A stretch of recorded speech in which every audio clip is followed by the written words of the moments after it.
સાથે રમતા હતા. દેડકો ખૂબ ચાલતો અને ખાવડો હતો. તે આખો દિવસ ખા જ કર્યા કરતો. એ એમ જ માનતો કે મારા જેવું મોટું કોઈ નથી. એક દિવસ દેડકાના બચ્ચા કૂવા કાંઠે રમતા હતા.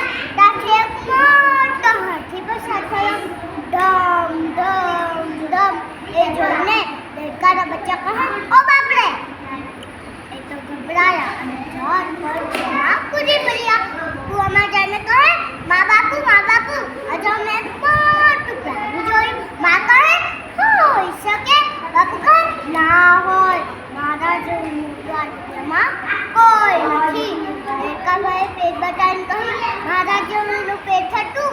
પેટ બચ્ચું બોલ્યું, અરે બાપુ, આનાથી તો ઘણું જ મોટું હતું. દેડકાભાઈએ પાછું પેટ ફૂલાવીને કહ્યું, મોટું હતું.